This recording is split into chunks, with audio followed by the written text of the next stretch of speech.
September board meeting to order. If everyone will rise for the pledge of allegiance.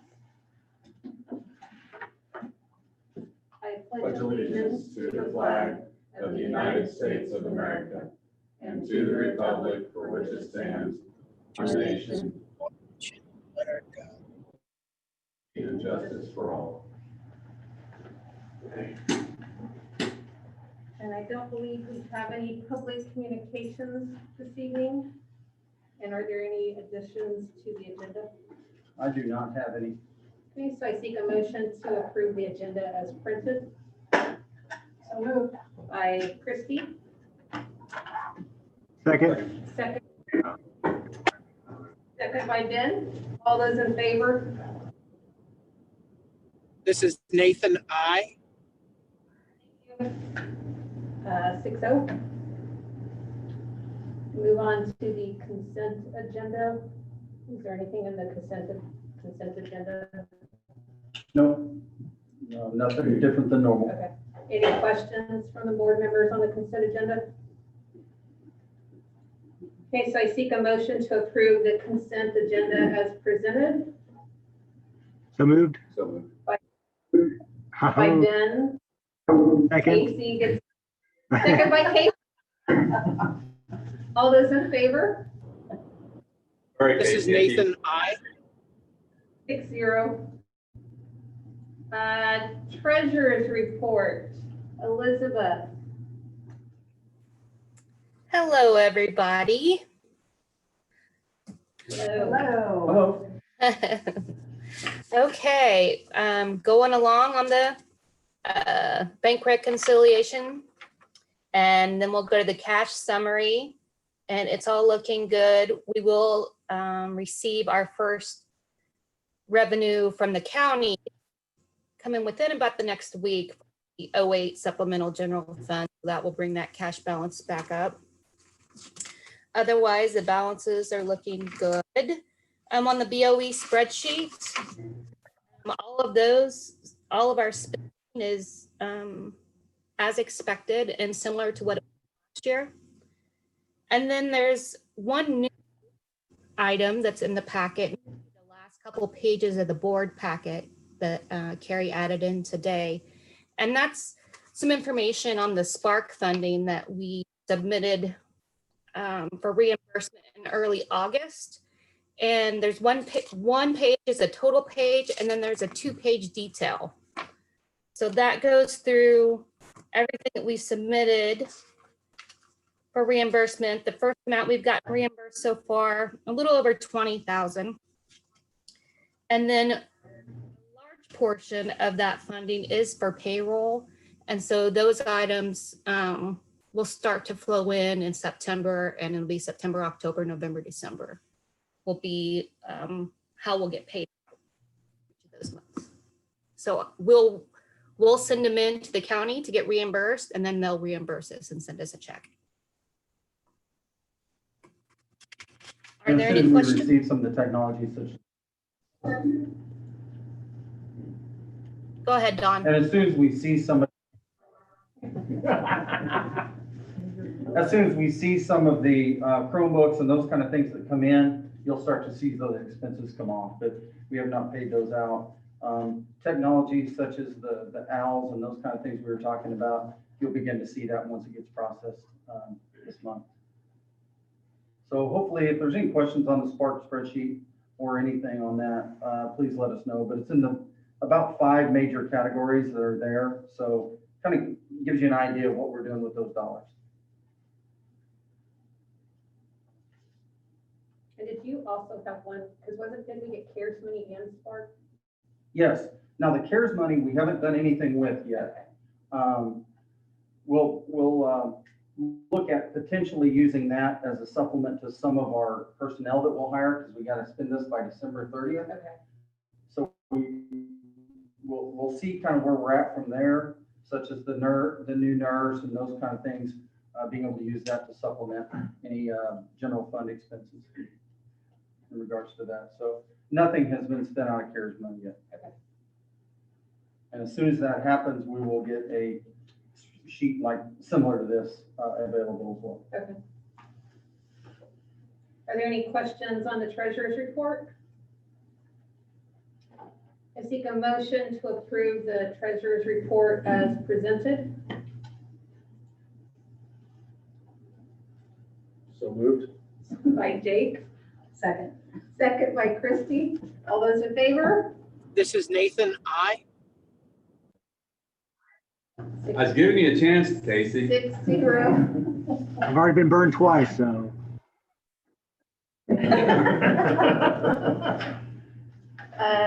Superintendent's report, starting with preliminary enrollment numbers. Yeah, if I can, real quick, one of the things that I wanted to mention too is we usually have principal and AD reports. Those are included some in your packet. I did not require that for our principals and AD. This time, I know I mentioned that we would start seeing those in September, but in my mind, we've only been in school 3 or 4 days. So I mean, there's a lot of content to be put in there, but I didn't put that on them with the start of school and that kind of stuff. So there are some in there. And Mr. Ray's a little bit about, your new position and how things are going for you. Sure, yeah, going really well, I think, so far so good. Got a lot of big changes, but I think, as far as the first year principal goes, I think when I signed up for the new principal gig, you don't usually anticipate changing a lot of things that first year, and with the, crazy changes in the community, it kind of required a lot of changes, which was sort of a double-edged sword, I was able to come in and do a lot of things to, make the building my own in a lot of ways, or at least make the building, mine and the staff's version of it together as a team. And we were able to do a lot of really cool stuff to accommodate some of the challenges that we're having now that I think will probably hang on even post-COVID, but hopefully that exists. And I think it's going really well. I'm still working on names. I think I feel like I've got about one every 3 kids down. I use lunchtime to work on that, and staff and I have been real cohesive and working well together. And it's pretty incredible staff over here. I miss my Benton family quite a bit, but my kids are still over there, and so it's a nice balance to kind of be present in multiple schools in the district now. So yeah, it's been really great, and happy here. Well, from my standpoint publicly, I'd like to say thank you for the job you've done and transitioned and those kind of things. It's not only taken over a new building and a new position, but in a new time too. So certainly appreciate the work that you've done. And he's been working hard. So thank you very much for that. Preliminary enrollment numbers, we'll get to that. Right now, as it sits today, we have bodies. We're not talking full-time equivalent. We're just talking bodies in our buildings. For the 2020 school year right now, we have 1,917, which, is down, as I said, around 62, as a matter of fact. 2019 was 1979, and 2018 was 1866. So we kind of went up, and now we're headed down a little bit. We've seen, students, obviously every year we see some move away, we see some transfer in. We've seen this year with some go to strictly a homeschool type of situation due to COVID, and there's just a lot of varying scenarios as to why those numbers went down. But we've also seen quite a few come in this year as well. I anticipate that those numbers will climb when this continues to subside and we get to move on with normal.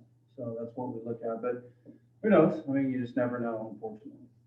But we did take a big jump from 18 to 19, and then we're still, I guess, 50 some kids up from the previous in 18. So I think we'll continue to see a fluctuation throughout the year, depending on, I know we've heard from a lot, hey, we're going to be remote, but as soon as this thing rolls over, we're going to be back in the building. Certainly we'll welcome them to do that. So, Do you have a count of how many students are remote from each school? I do. Overall in the district, I did a figure right before I left the office to come here. And we have about 91% of our population in person. And I count in person, even the hybrid, because they're coming partial, time. But like at the elementary, a hybrid student is coming every day for half a day, or, they're touching base every day. So at the high school, we have 41 that are remote. At the middle school, we have 30 that are remote. Denton Elementary have 16 that are remote. Greenwich, we have 36. Oil Hill, we have 32. And Towanda Elementary, we have 27. That's either Edgenuity or remote, which they're both classified as remote students. Just varying curriculums on that. We did get somewhat news today in regards to remote learning logs and how that works from the State Department requirements that come out around those. The State Department is allowing us a little more flexibility on how we do that, but we continue to communicate with our people on. We want to continue to do those logs in some fashion. We want some accountability there for those remote students who, so we can do academic progress monitoring versus just no logs at all. So we'll continue to do some of that for academic progress and making sure that they're staying on track to where they need to be and the assignments that need to be completed. So any questions on preliminary enrollment numbers? How many of those homeschool kids do you think are there because of COVID? All of them? Oh, I couldn't tell you exactly, but if I was going to guess, 99.9%. As a matter of fact, some of them have already filled out their out-of-district apps for next year to come back. And that's purely a guess, because I don't have those. I haven't been able to or even thought about surveying all of those people that are in remote, whether they're going to come back or whether they're there for COVID or not. But I'm sure it is, because we don't see that. That isn't something we normally see. Of those students, if they want to come back at semester or even middle semester, do we grant them that wish? Yes, kind of. What we want them to do is we want them to stick to depending on the program, but primarily a 9-week commitment to whatever mode they want to. And the reason for that is so Dustin and his staff, if we have 15 kids that say they're coming back, our teacher, and say they all come into 3rd grade, our teacher has to make sure that we're planning for that, and then we adjust our spacing, and we adjust our lunches, and we adjust all of those things to deal with that. So here in a couple of weeks, we'll start sending those out. Are you coming back? And if you are, because Wednesday is the last day for them to commit. So they can still change. And we've had plenty that went from remote to in-person here in the past week, just because of whatever they decided they wanted to come in person now. So anyway, to fully answer that question, I think that it's a 9-week deal, and we want them, for our planning, for them to come in. So I guess you could say, yes, they could come in the middle of the semester, but not during the middle of the 9 weeks. Unless it's an extreme circumstance, then we could certainly grant those cases on a one-to-one basis, depending on what the family circumstances are. But certainly we want to make sure that we accommodate what we can, but also make sure the logistics here are something that we can plan for and be good at. Now, a little bit of a caveat to that, that's for any in-district students to come in. Normally, we've set a date when out of district, we didn't allow them to come in after a certain point. This year, we may have to look at that and see, especially if they've been part of the Circle family, we may have to weigh that in. Yeah. But typically that's been, so if they're in district, yeah, they'll, be welcome back. Out of district, we'll have to kind of wait and see that, or we invite them back next year, or how that works. But we've had plenty of parents that have said, hey, we're going to be back. We're just doing remote until this thing blows over, and then we'll be back. Now, I can't say the majority of different situations cause different things to happen. I mean, we have families that are choosing remote just because of situations in their home where it's related to COVID, that they don't want COVID, so they don't want to send their kids there as a risk to bring it home, and then they have to quarantine and lose their job type of situation. So it varies. Each family is different in that regard, but certainly when the time they feel comfortable with that, we will have them with open arms. Okay, citywide cleaning. Mr. Jansen, do you want to talk about this a little bit?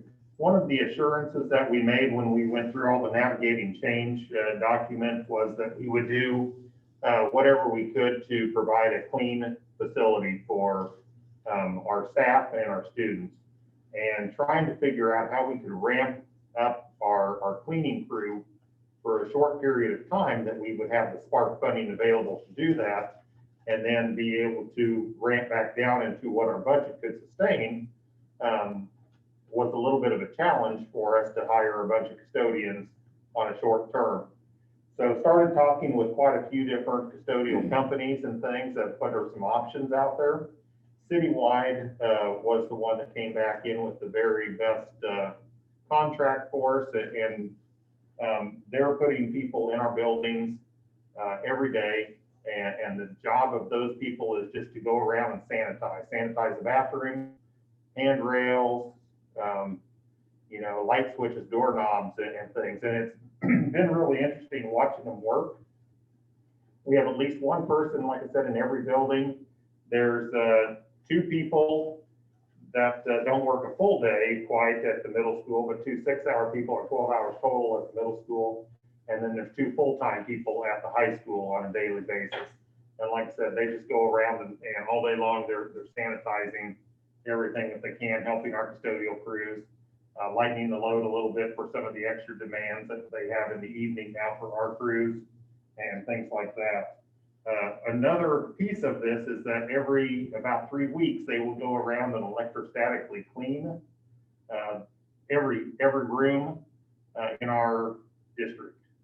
So they're going into every space and cleaning, and I think it's 7.5 miles to systematically walk in every door, spray the facility, and walk back out to the next door, because they did that a couple Saturdays ago.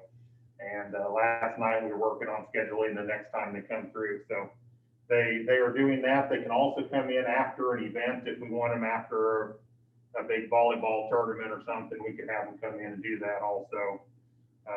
Now, the magic on the 3 weeks is that treatment supposedly lasts 3 weeks, and then they have to redo it again, and it puts some kind of electrostatic coating that kills germs on contact. So it's supposed to last for at least 4 weeks, but we're going with the 3 to keep it, make sure it's done on a timely manner and stuff.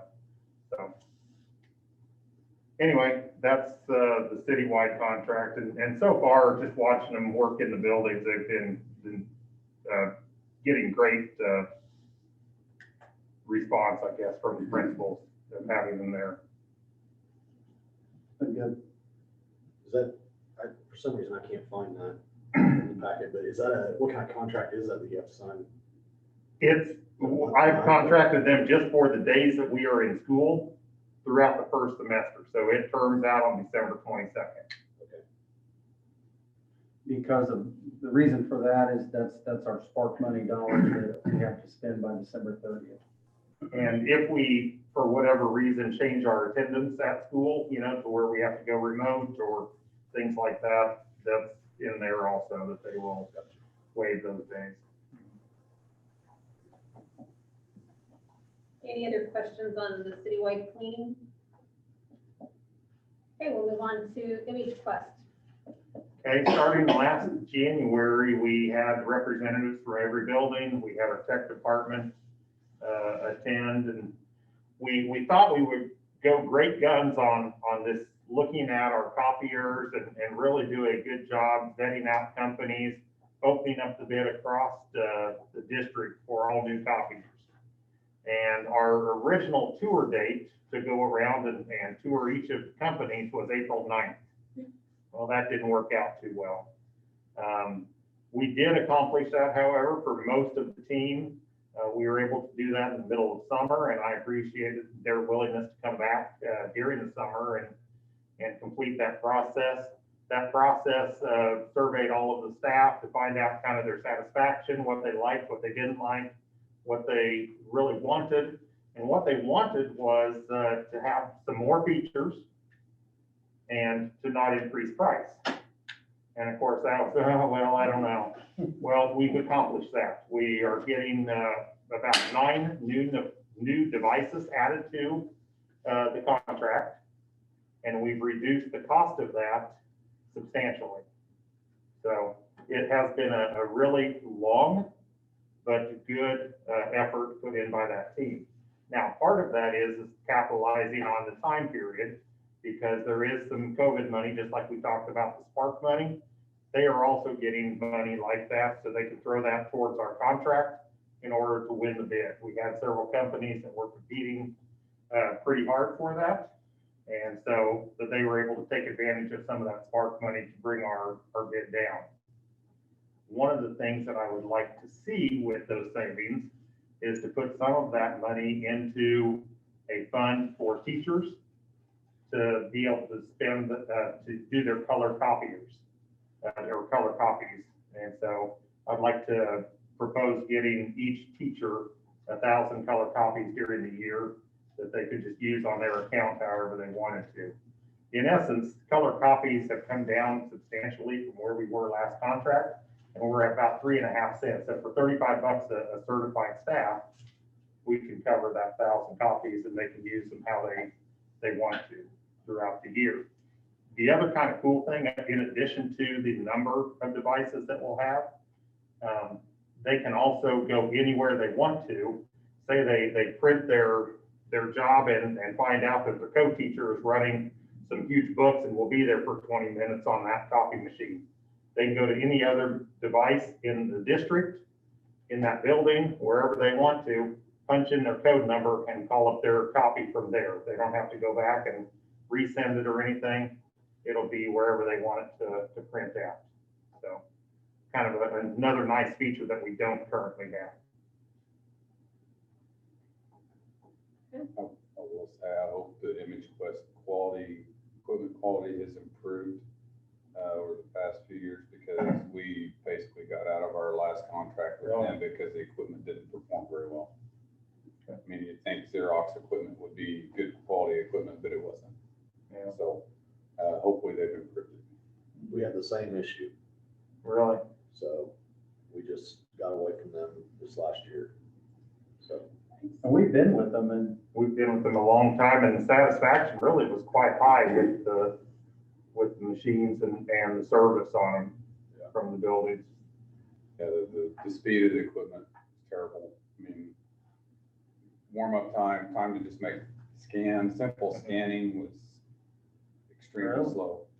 So, Now, we did, that was one of our tech department's concern, was how long from a shutdown does it take to warm back up? And that has improved substantially from what it was on our current devices to the new ones in their findings. So you didn't change company, it's just, It's the same company, it's just putting in a new contract with that company through the bid process, I think we had 4 other companies originally, yes. that eventually by the committee, got weeded out and through tours and, I guess demonstrations of the equipment and that kind of stuff. And lots of visits. and they also kind of twisted around on some contract stuff with us. So anyway, we did not have a good experience with ImageQuest. Well, certainly I hope this second round is good for us. That's what I hope it is. and you said it's a 3-year contract? It is a 5-year contract. Well, hopefully it's not a long 5 years. Yeah, well, like I say, we've Will do. had good experience so far, knock on wood. We really have. And that was one of the big learning curves, I think, for the committee. You know, there are some times when overall they're not frustrated with the company and service. It was that the teachers or staff would not call to get them service. And so, well, this one's broken a lot. Did anyone call? No, there's no, we look at the record at the end of the year, maybe someone's been out to service it 3 times throughout the year, but well, it's been broken quite a bit.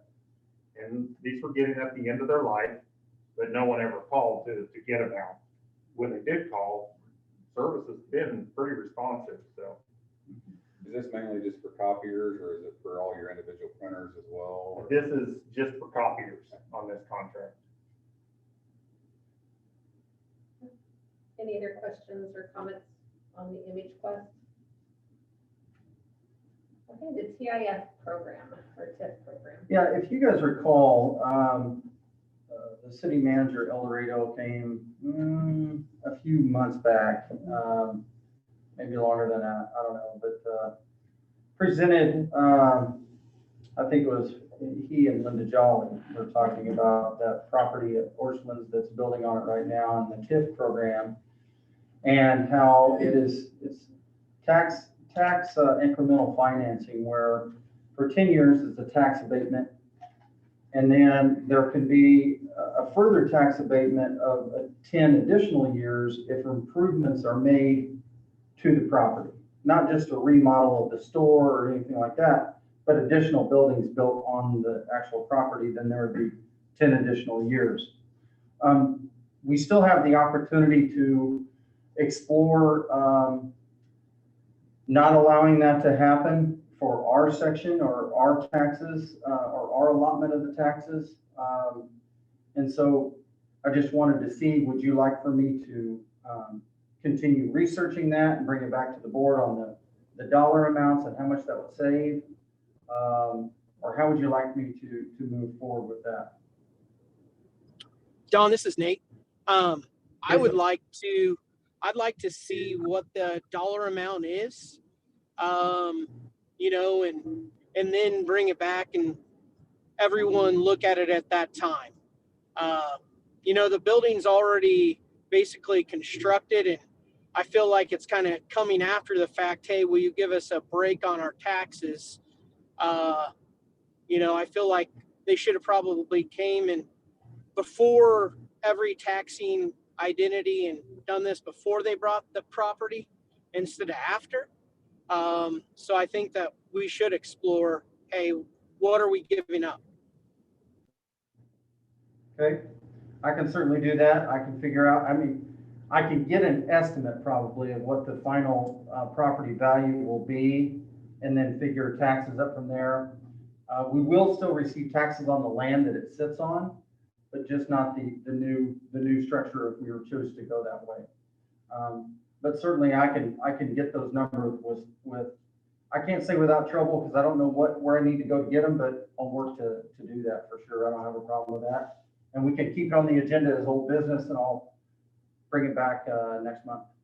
So could we opt out of the second 10-year?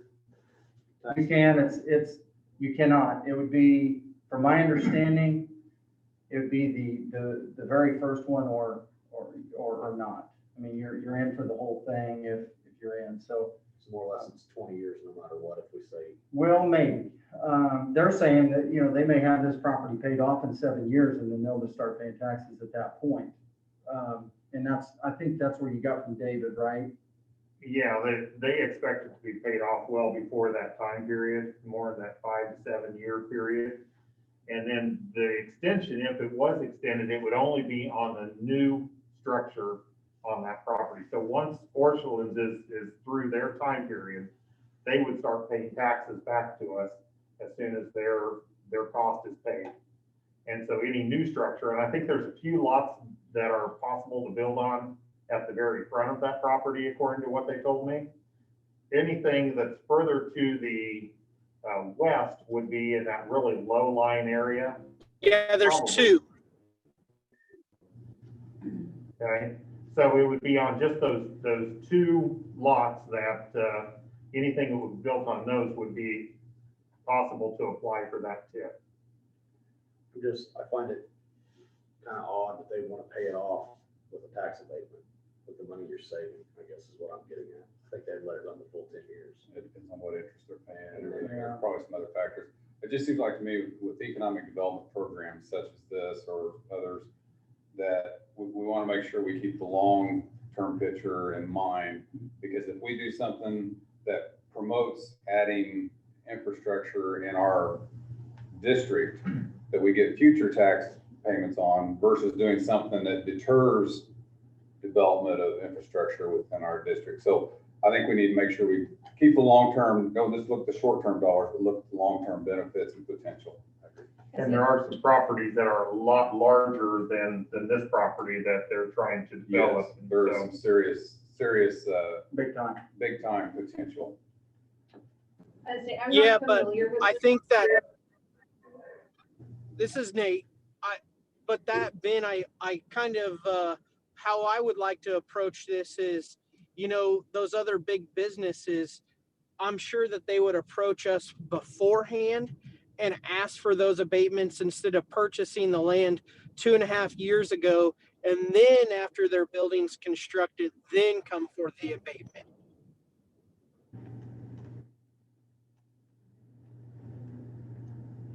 You know, we can gather the information, but again, we've got to make sure, just because somebody doesn't follow procedure just the way we want them to, we just think we need to make sure we're still looking at the long-term big picture, what the potential is for buildings, businesses, whatever infrastructure being developed within our district that will help us in the long term.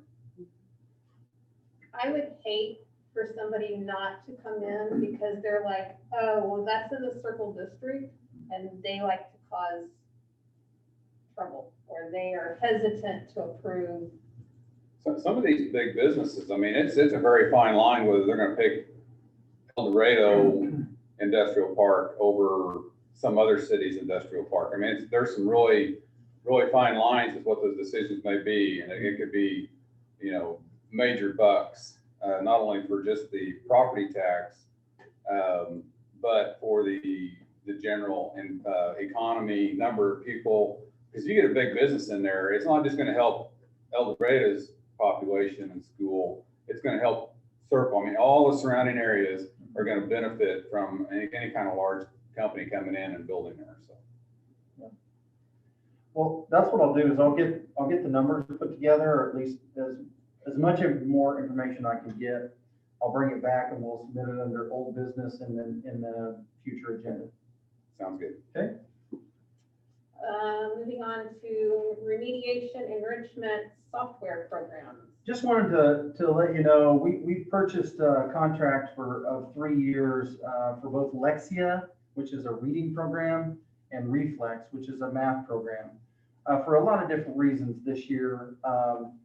We in the spring, of course, we didn't have a lot of continual stuff, so we need to use some of these programs to help us with some remediation, close some gaps, provide additional opportunities for those students who are in remote to continue working on some of this.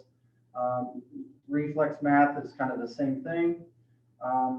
But, you know, it really took we have Lexia and we've had it for years, and data is always showing us that Lexia is a really good program, but what we did is we used it as a targeted program for only certain students that needed some assistance, but we feel like grades K-3 will put all of the students to be able to practice on that, and then targeted grades 4-6, and then Reflex Math that will be used basically probably 1 through 6. And that focuses on math facts and, you know, things like that to really drill kids on getting better in those. We chose 3 years. Number one, it's cheaper overall, but number two, we wanted to provide some consistency for our teachers to be able to count on this for a period of time. And I feel really good about these things and moving forward, especially in the effort that we get to remediate and then also enrichment. So if those kids know that, it goes at their own pace. So that's really good. But I just wanted to inform you that that's what we were doing. And really I took that advice from teachers and hearing what they were saying and what they were needing for not only now, but for remote students if we were to go to some of that mode. So, and with 9% at remote, that sure helps them continue to work on both reading and math, along with other assignments that the teacher gives them, but that also allows us to zero in a little bit better. Okay. Gating criteria review committee. All right, Mr. Jansen, do you want to talk about this? You're kind of putting in the data and leading the meetings. We just had a meeting this afternoon, actually, and this was our second meeting of the gating committee. The gating committee is the one that looks through all of the COVID data, and there's really 5 criteria that they're looking through.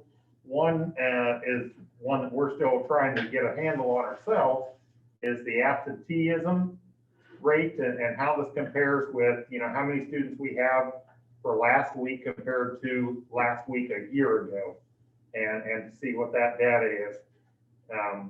So we're working to gather some of that. Being the first week of school last week, I don't know if that's really comparable to this time last year. And so as we continue through the year, we'll get a better handle on that. There's a 2-week county positivity case rate. This is as they give out the COVID test, what the positivity of that is. Right now, we are in a decline. Actually, Butler County this last week was only 2.59% positive rate, which is really quite low. Lowest we've seen in a That's long the time. lowest we've seen since we started tracking. Yeah. We've had numbers, even last week was up to 14% on that. So it's declined drastically. Now that is another thing that we've seen on all these numbers. Sedgwick County, by the way, is at 6.24% last week.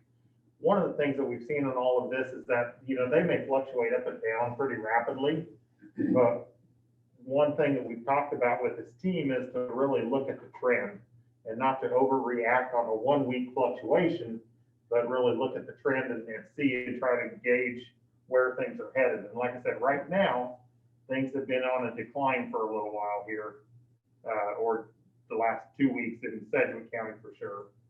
Butler County kind of had a hiccup. I think that made the news a few times. A lot of those cases were out of the prison. And so, do you count those numbers in when considering school district changes or not? Right now, what was it? El Dorado, I think, has 14 active cases. That's correct. Towanda was at 2. Mhm. Benton is at 0, according to the website. Right. And in Sedgwick County, on this side of Sedgwick County, the numbers are pretty low in the zip codes that affect us the most. And so really, we felt pretty good going where we're at.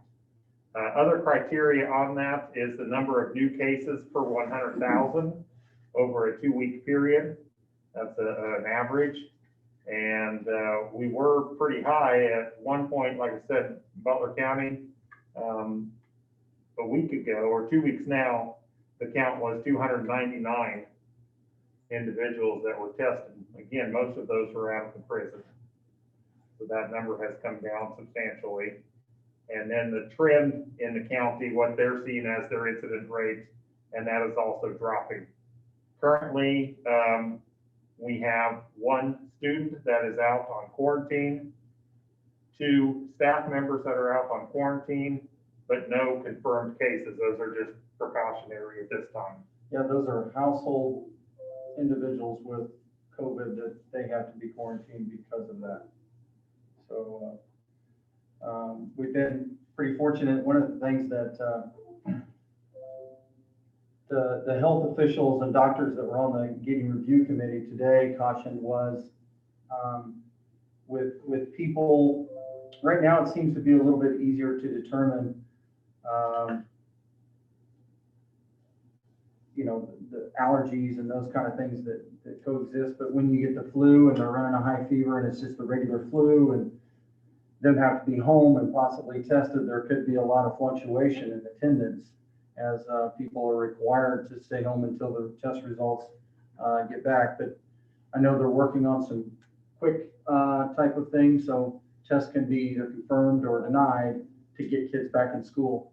One of the things I'm really hopeful for, and one of the things that I was pleasantly pleased with, is that everybody on the committee, including the health officials, doctors, they want to see our kids in school 5 days a week, and that fits along my goal 100%. We want to continue to provide them activities the same. It may look different, such as spectator guidelines or whatever to make these things happen, but really think outside the box and continue the activities, whether it be choir concerts, band concerts, whatever it is, think outside the box and do it differently, but still provide the kids the experience. And that's what we're going to try to do. So. I said the other big takeaway from today, I think, was there's a lot of scenarios and situations. Well, what about this student because they were in this type of a situation or went to this birthday party or whatever it might be? And there's very few black and white answers in all of this. The doctors and especially the two ladies at the health department that are on, you know, they've been spending a summertime trying to dissect some of this, and they said it's really difficult. There's no easy answers. We're going to make mistakes at times, but we'll do the best we can for kids. Yeah. Comments, Hey, Don, yeah, Don, this is Nate. I got a question. So, for instance, on some of our activities that we're having, such as like football or volleyball, if our opponent is not allowing any spectators, would we be able to see if that school would let us host the event by chance? Is that available? I know that Winfield right now is currently not allowing spectators, so that's kind of what I'm bringing up.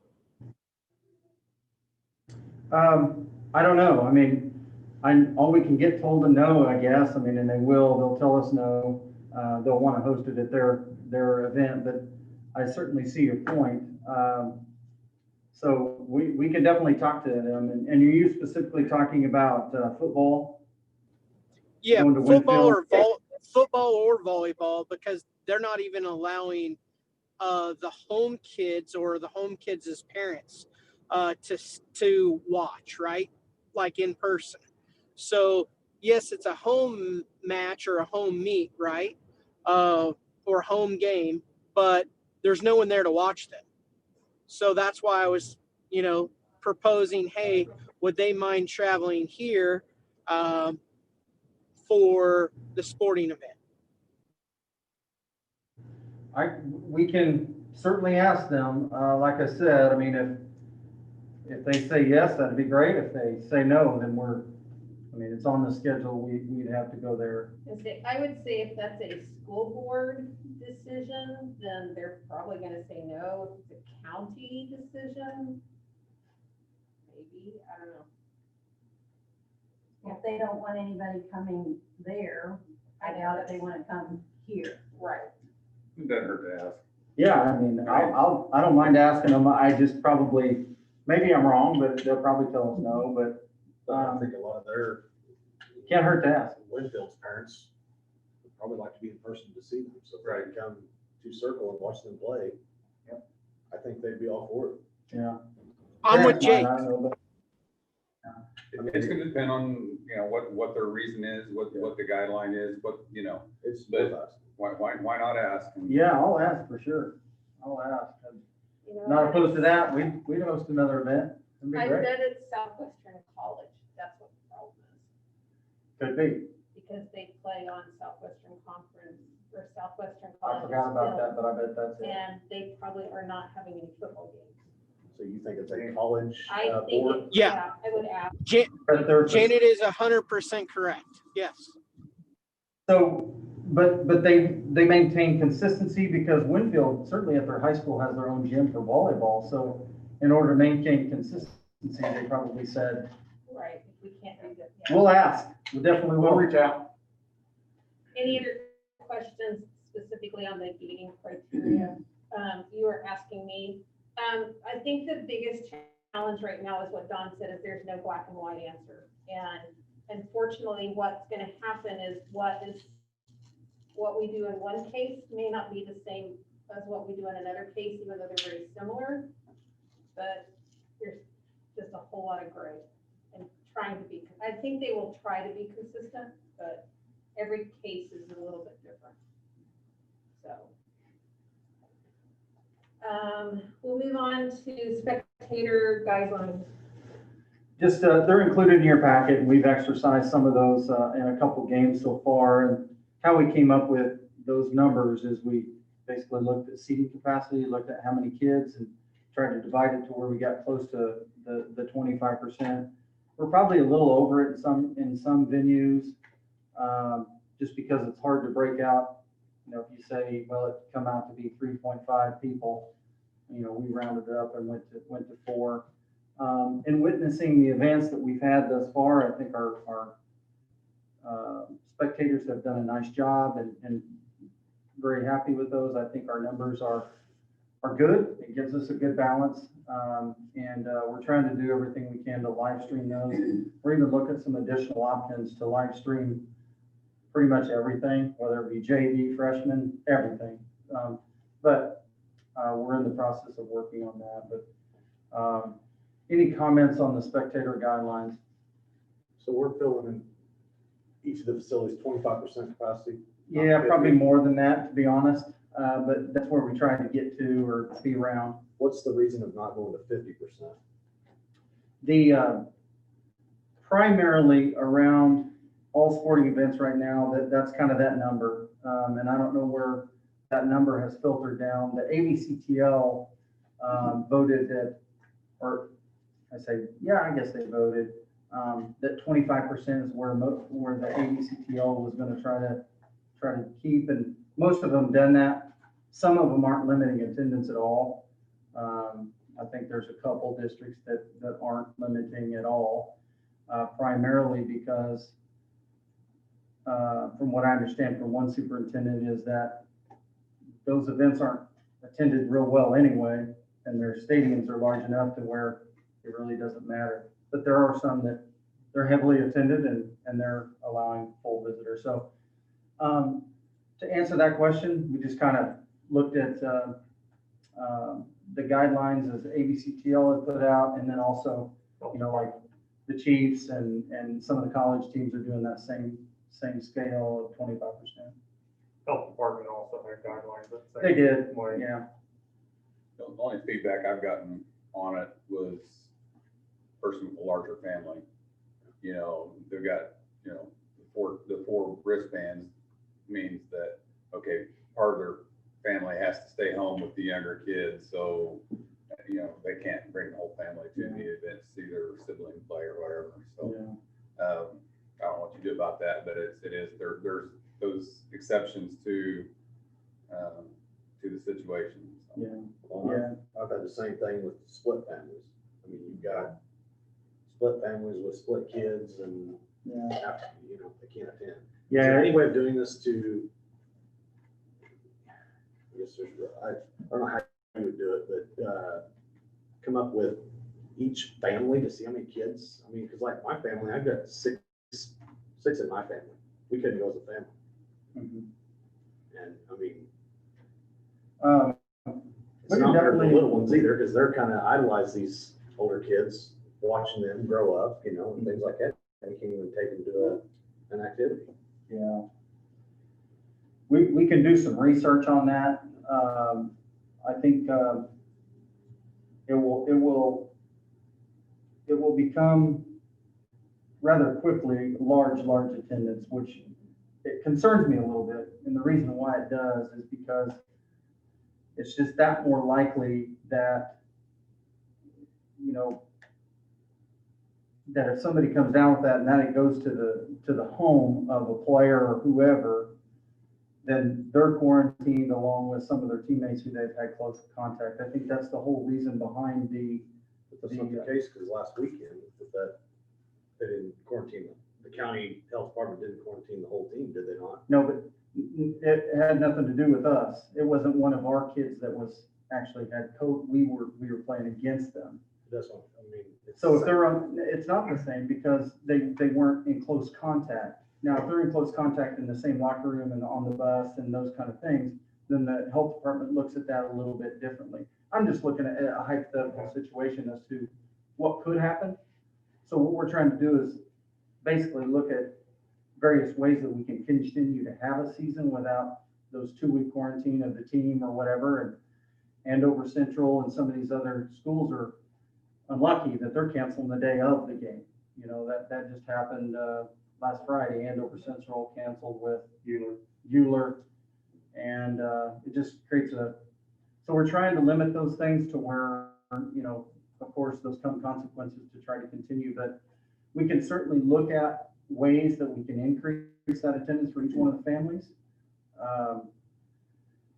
You know, and maybe it won't increase that much. But where do you stop? Because if I say, okay, we say immediate family, so your parents, your split family, their family, or their kids, I mean, it could get rather large real quick, and do you stop it? And certainly I want grandparents and those people to come too. It's just, where do we find that happy number other than just a full release? And I'm not opposed to it. I want people to come. I want to make sure that we handle our business appropriately to where we're not putting these activities at risk in the future. That's my concern. If it was easy, we'd all have the answer, right? Yeah. Well, We have nothing to do though. Yeah, I know. I mean, You know, one of the aspects we talked a little bit about is that, you know, we've sheltered things on the field to try to protect the athletes, but also up in the stands, the more people you get, and if someone is positive up there and they're in close proximity to other families, if that family tests positive, that athlete may not be on the field the next week. and several others potentially. Right.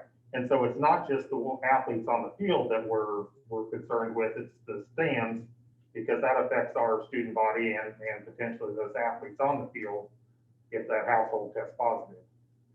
You know, and maybe I'm just throwing out thoughts. I mean, maybe you handle the indoor events differently and keep it strict, but the outdoor events, it's a lot less risk in an outdoor environment.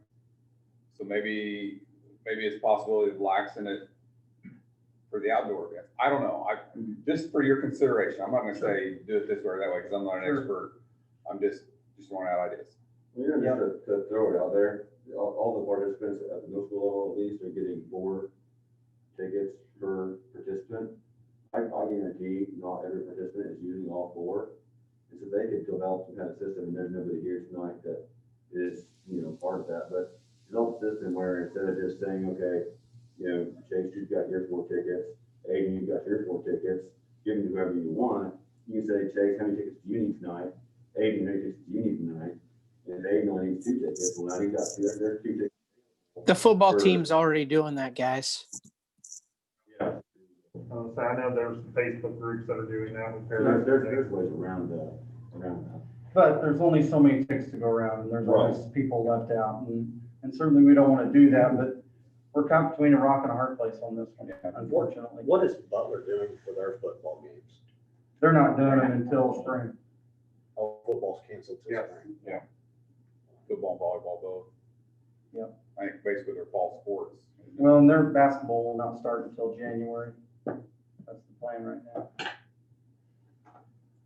So we're just trying to hold on. We're trying to provide kids the activities and do the things, and do it in a way where you bend but don't break, and try to offer as many opportunities. But we'll try to look into increasing attendance or increasing tickets in a way. I just don't know how yet. I wasn't there the other night. Did it feel like there was room to bring more people in and still? There's a lot of people there. And not sacrifice the space? There was a lot of people there, and I can't say that we were greatly social distanced No, either. as a parent, we got there at like 10 till, and it was You're talking about the football game? for the football game, and I had people within 2 feet of us.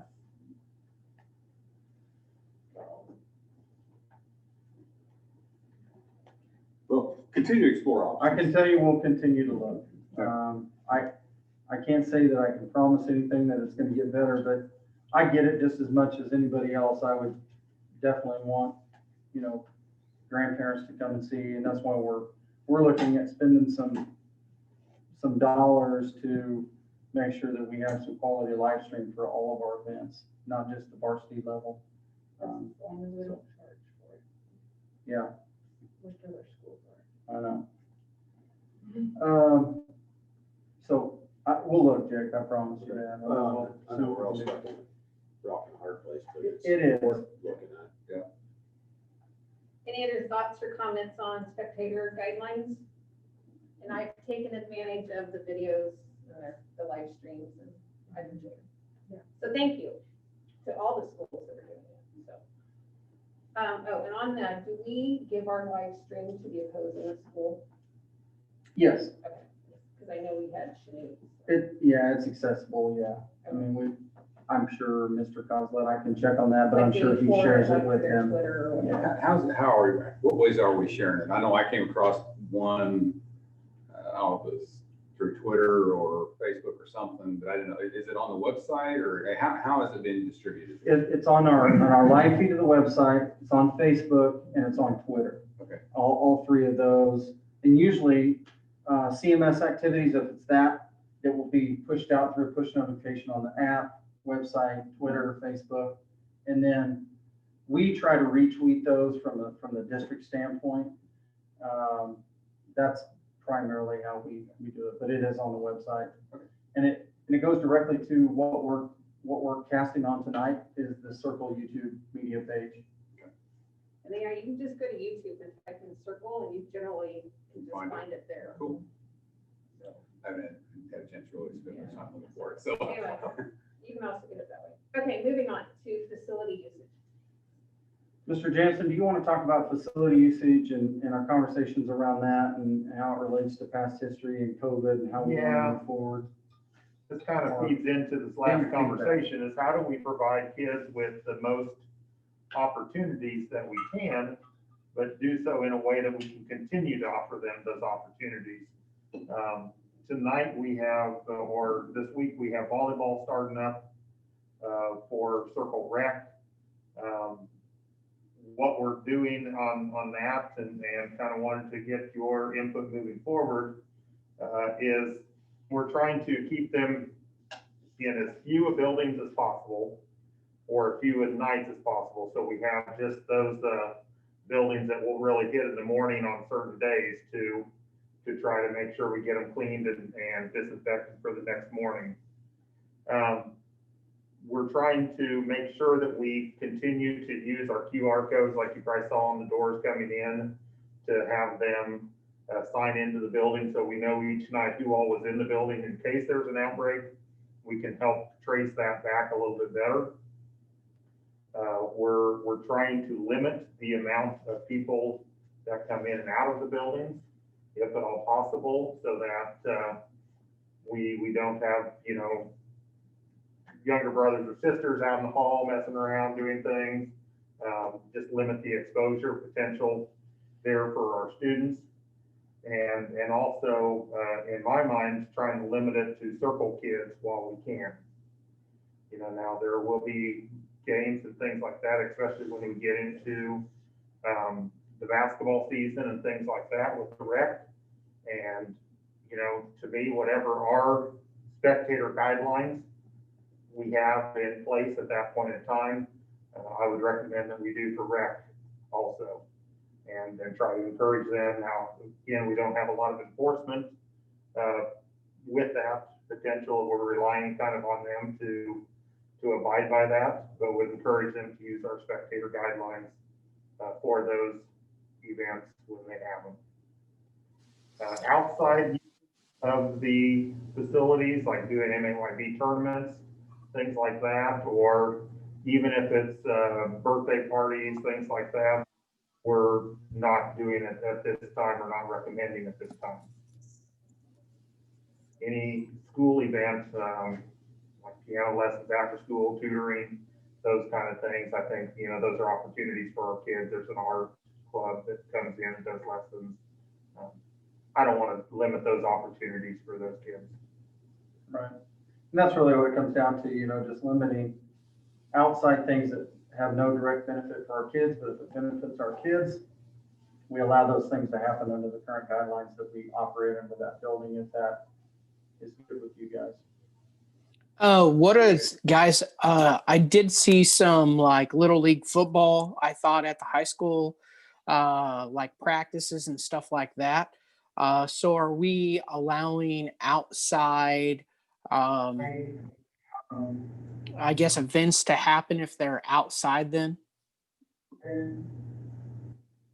There have been outside events, and like I said, the rec volleyball is wanting to start this week and things.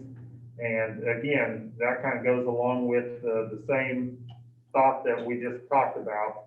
As long as they're benefiting our kids, for our kids, we want to try to provide opportunities within our guidelines, and we'll encourage them to uphold our guidelines as much as possible.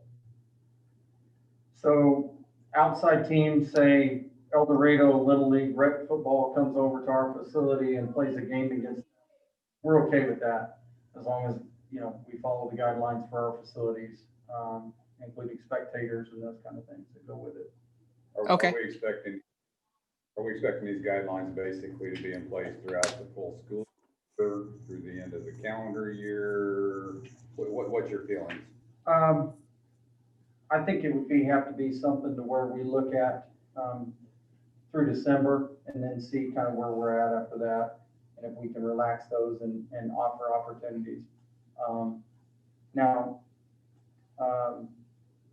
Yeah, so I mean, I think we would have to look at it from that standpoint. Now, I will say that I've got one already. I've got a public input scheduled for September 24th prior to, this was a few weeks ago, that we got a public input meeting for the, so if we decide on something, that's already been scheduled. I don't want to back out on them with that, but I don't think it's going to be highly attended, but we would look in December, I think. I mean, I just look at our big annual event, which usually in March, and we're questioning, you know, even if you reevaluate things in December, and I mean, there's so much upfront preparation on that type of event. We need to, if we don't feel like it's likely that the guidelines are going to be relaxed enough for that kind of event this school year, then we want to make our adjustments very early. So, well, if I had my guessing based on that, is that we will see some relaxation of that as we move forward here. We just want to make sure that we're in a situation where we still give our kids an opportunity, but we don't want to present an additional risk during that particular time to jeopardize their activities or whatever it may be. that's really kind of the concern. You bring 1,000 people in the middle school. Yeah. Is that realistic in this calendar, in this school year? I mean, really, we don't, it's hard to, I mean, I know it's hard for you to say. Yeah. But I mean, well, we're gonna have internal discussions on it, you know, whether. It could change tomorrow, it could change in a week, it could change in a month. Change 3 times. Or it could change next February, we could relax it in next March 12th, or the day before, we totally change it, you know. But I think all of these things we've kind of said as a, you know, a December 30th, January 1 type of reevaluate as we start a new calendar year to say, are we doing what we need to be doing? We need to relax this, and we need to increase this for the safety of our kids or for activities to occur. So, but to clarify on rec, you know, bringing those other teams in from other towns to visit our facilities, proper cleaning, those kind of things and the guidelines that we would follow, the masking, the social distancing, as much as we can do.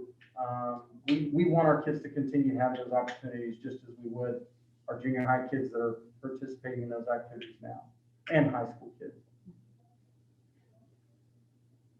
Okay, there is no old business at this time, so we will move on to new business, starting with the memoranda of understanding agreement.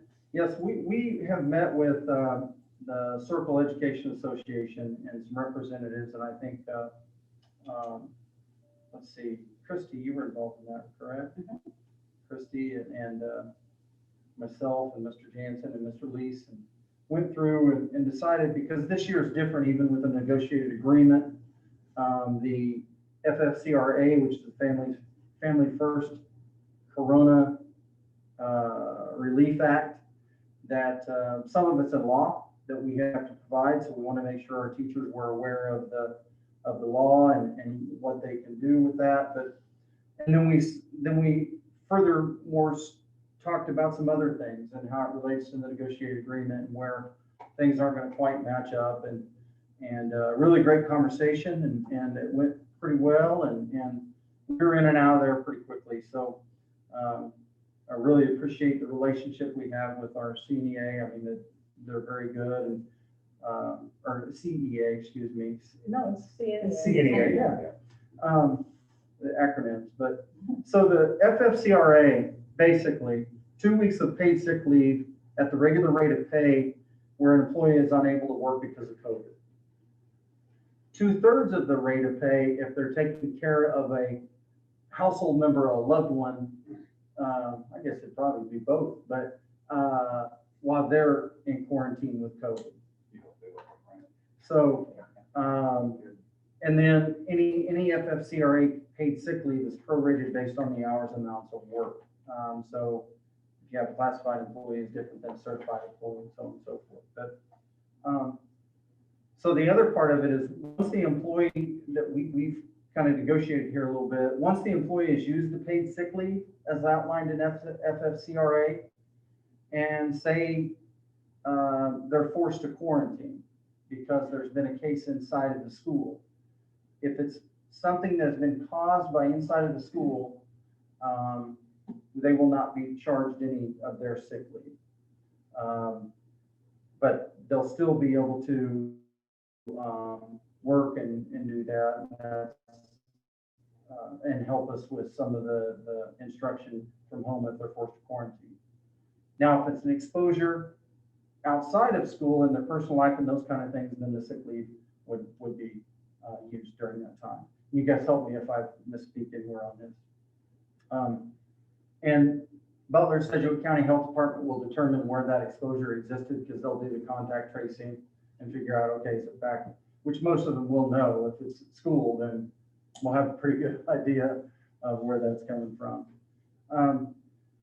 So if a teacher is required to quarantine, but students are still attending in-person classes, and let's say the teacher isn't showing any signs or symptoms and they still want to continue to teach, and they can do that, then it's exposure due to USD 375, they'll receive uncharged paid time off as well. If it's their personal life and they choose to teach remotely and virtually, then we'll charge them a quarter of their sick time. So we want them to teach virtually, remotely, and only charge a quarter of the time because they're not actually in the building.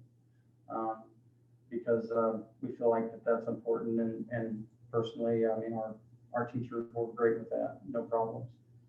Because they want to be here too, you know, they want to do it. Lesson plans, we talked about that as part of just making sure we have a week-long emergency plans in the offices by that particular period of time. The other thing too that we arrived upon is the contract day during COVID is a little bit different than the normal time because we have teachers that are showing up at say 7:15, 7:30, doing temperature checking, symptom, you know, those kind of things. So they can take, usually there's a 15 to 30 minute period of time at the end of the day that they're required to stay for contract time. If they spend that in the morning, then they can leave when they're done. So it's kind of a little give and take there rather than just sticking strictly to the times, because we're asking them to come in and we'll let them go at that particular time through the principals, of course, and working that out with them.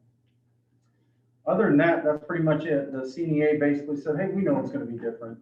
And both sides are really understand each other. And like we had always said, you know, we're going to treat them right and do everything that we can through this whole process. Okay, any questions on the memoranda of understanding agreement? I got one for Doug.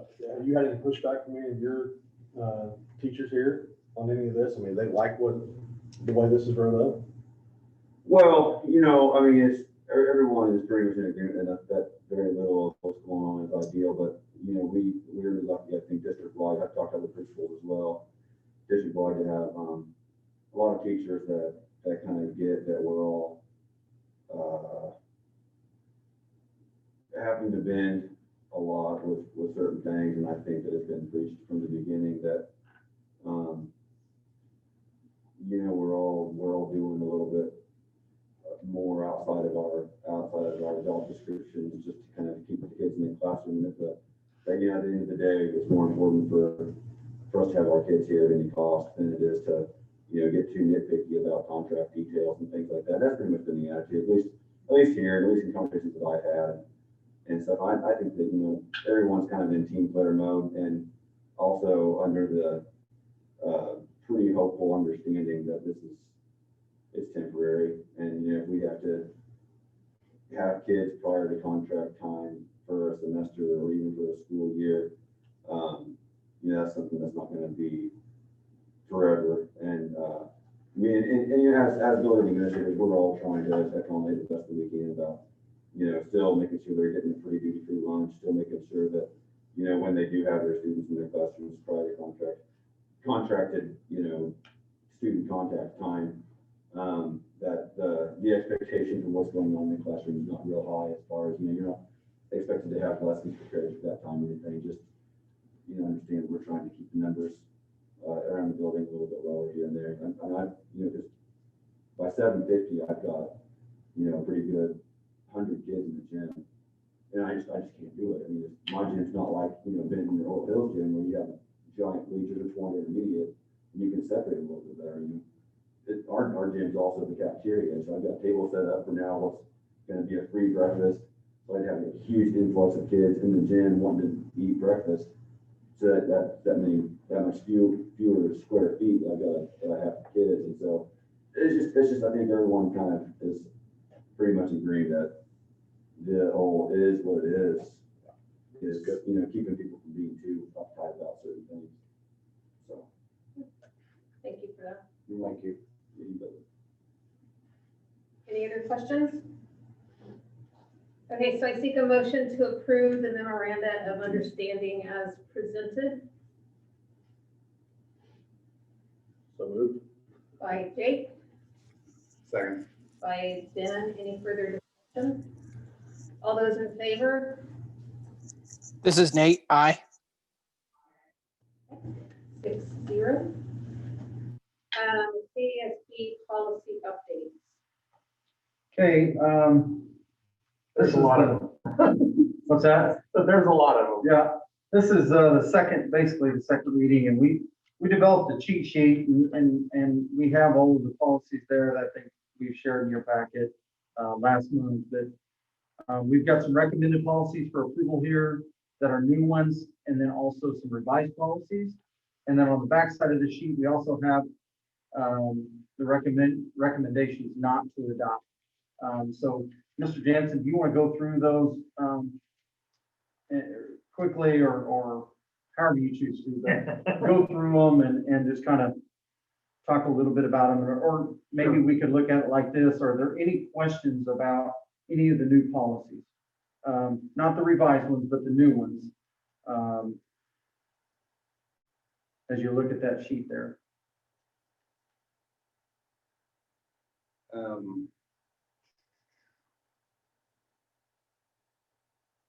I hadn't really paid attention to the ones you had recommend not to adopt. I don't disagree with those. I was trying to remember, where was The one I think that you had talked about was GACB. It's about halfway down through the revised policies. Yes, Job any new descriptions. job descriptions, yes. yeah, I've got a concern about that from the standpoint, I mean, I don't have a problem with superintendent recommending a position and a brief summary of what that description is, but getting down to the level of job description and what the job duties are, I mean, I think that's the superintendent's job. I don't think that's the board's job. So my opinion is we don't change that policy. Okay. I don't know what everybody else's opinion is, but I think, you know, as a board, we're here to hire superintendents, approve budgets, approve policies, not get down to into the weeds of, you know, what each person does as a job. So my opinion is we don't change that. Okay. Any comments on that from the rest of the board? I kind of agree with that. I mean, I do agree with that kind of. Okay. And to be honest with it, that was one of the ones that we kind of on a little bit one way or the other, if we add that in the policies to Yeah. put forward or not. Do other districts do that? I mean, what's the reason we're looking at that. Well, I'm not certain. I think it's a communication tool, I think, that puts the board and the superintendent in line in regards to what each of the duties are. However, anytime we create a new position, you guys probably seen it, is I'll bring it to the board and say, I'd like to get this position, and here's what we're gonna try to do underneath that position. We did that with College Career Advocate. We've done it with maybe not so many others. I mean, because we already have those positions, so we just added an additional person onto that. But to answer the question on how many other districts do that, I know the previous district I worked in did not do that. And of course, this one didn't have a policy either. Other than that, I'm not sure. I mean, I agree. Whether it's something you deal with. Yeah. I don't want to deal with each Yeah. individual's job duties. I mean, just long as it says that and other duties that's assigned, I don't care. I mean, That's right. That's your job. But certainly if we do create a new position, we will share those duties with you, because that does need your approval to say, we need this position or we don't, because ultimately the board does hire individuals, but If you create a new position, what you're saying. correct. Right. But again, it's, you're giving us the purpose and kind of in general what they're doing. I don't need to see the detailed job description duty list. Sure. And, you know, that kind of, I mean, yeah, I don't need to see that. That you tell us why you want the position filled and what the position is and that kind of thing. That's my opinion. And you deal with the details of the individual duties. I don't disagree. I think that's perfectly fine. And like Mr. Jansen said, we kind of went back and forth, and then I said, well, just put it in there because it is a newly created position versus all of the previous ones that we have. So I'm perfectly fine with that. Not a problem. Any others on any of the others on that first page? And then we'll get to the second part of it that are not recommended by us. On the GACE, we still vote on transfer. Currently, we're voting, we approve the transfer of personnel, correct? Mhm. And this is saying that basically we wouldn't vote on those, you would just come and say, or would you even tell us about those? Technically, right now, you don't approve transfers. Okay. You're aware of the transfer. Right. So this puts it in policy as a common practice that we're doing. So if we were to move a cook from one school to another school or something, or Teacher from one grade to another. Yeah. And it's what we're doing already. correct. Correct. Because I usually put it at the bottom of the Right. equipment list, and let you know that they've moved at least. Okay, got it.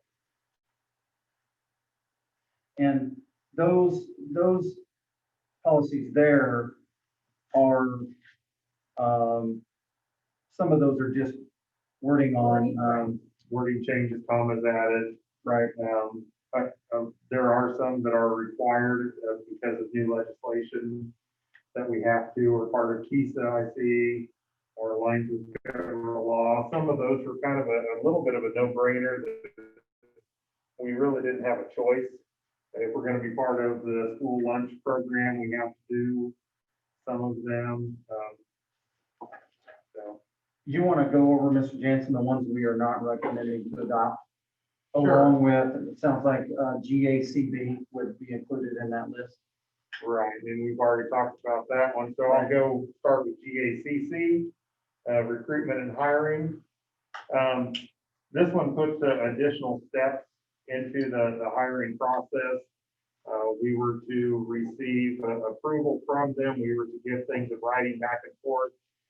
That may prolong the process of hiring a staff member. And in this day and age, you know, when we get those staff members coming in, I really hesitate to put steps in there that prolong Right. that action.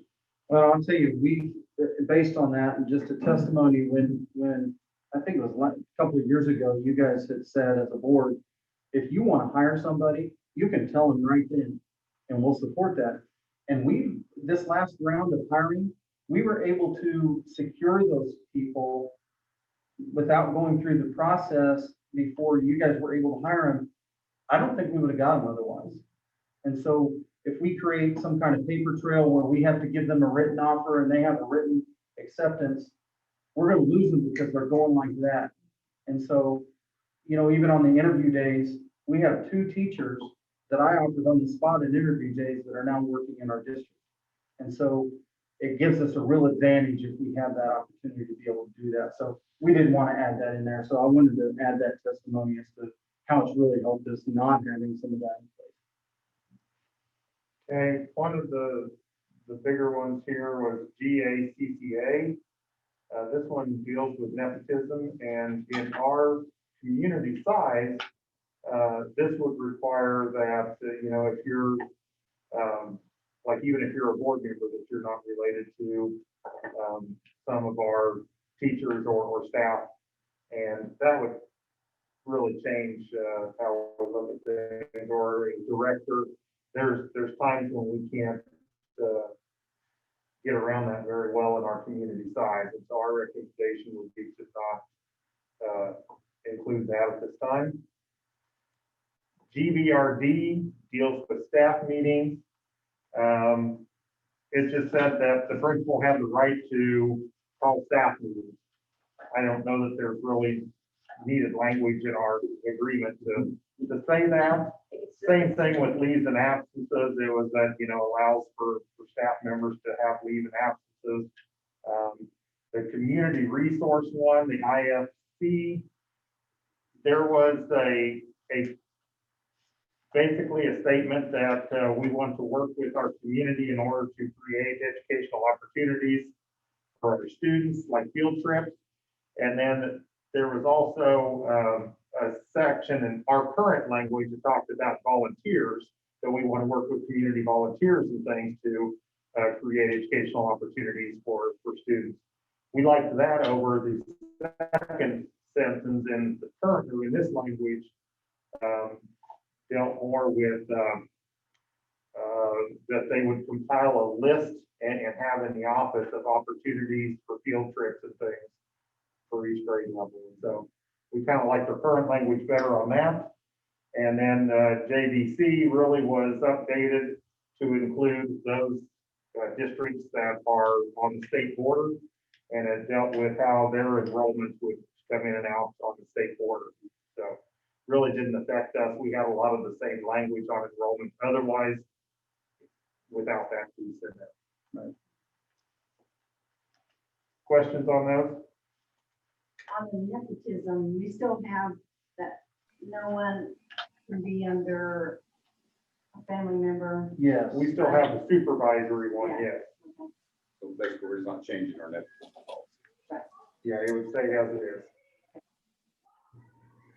Okay, so it doesn't, it's not talking about anyone on the school board, basically like their spouse is, works for the school district or anything like that? Our current policy does not address that. That is correct, and we would move to maintain our current policy. The policy that we're recommending not to adopt does say that, and we do not want that to occur. 3/4 of our board would be gone. Right, It right. doesn't make sense in our community. We do have a policy in place though, like a board member can't be a coach though, correct? Or for a sport? A board member cannot be employed by the district in any way. Okay, That is not our policy, that is state policy Okay, or a governing policy, I don't know. But An elected official can't work for the same entity, probably. okay. Any other questions on the policy recommendations? Okay, I'd make a motion that we approve the new policies and revised policies with the exception of GACB. as presented. As presented, yes. Yeah. yeah, he As said, amended. as amended. As amended. As amended, right? That's what I Okay, have. yeah, okay. Yeah. That works. And then that way the recommendation not to adopt isn't even, it's unmute form. Any other discussion? Good, here, I guess I should get a new motion. Did anybody second? I'll second. Okay, so Ben and then Christie. Now any other further discussion? All those in favor? 6-0. Thrive After 5 line item addition. Anytime you add a new line item to the budget, whether it be at the school level or the district level, it requires board approval to do so. And so we're asking your board approval tonight to add that line item, so dollars can go in, dollars can flow out. That will be handled at the district office. And a little bit about that program real quick. We got great enrollment. It's going well. Denton's over there. There's quite a few. Quite a few. 24. So we got a great participation so far. So I'm just asking your approval to add the line item to our accounting information to allow dollars to come in and go out. Okay, I seek a motion to approve a line item creation of the Thrive After 5 program So moved. by Jake. Second by Nate. And by all those in favor? 0. And I don't believe we need an executive session at this time. We do not. So moving on to resignations and a lot of appointments. We did have a lot this time. I've been a little busy. So, there were some resignations put in there after the packet went out, Yes, they're put in today. so you may want to review those. But it does not look like there was any appointments. Is that correct? Correct. I would like to add on the appointment list, a lot of those appointments are due to Spark funding. Otherwise, you would definitely not be seeing those. And then, of course, our permanent subs are funded in that program as well. And thank goodness we decided to do that because we've started using them right away for quarantined staff. So are some of these contracts that we're looking at just for till December then? Yes, sir. Okay. The permanent sub. The permanent subs are till December as well. Okay, any other questions on the resignations or appointments? Okay, seek a motion to approve the resignations as amended. So moved. By Christie, Second. second by Ben. All those in favor? 6-0. And I seek a motion to approve the appointments as presented So moved. by Ben. Second, Casey. Casey gets that second. All those in favor? 0. Any informational items? Any? I don't believe so. Next week is, or next month is back at the district. Back at the district office next month, yes. Okay. Meeting adjourned. Thank you, everybody.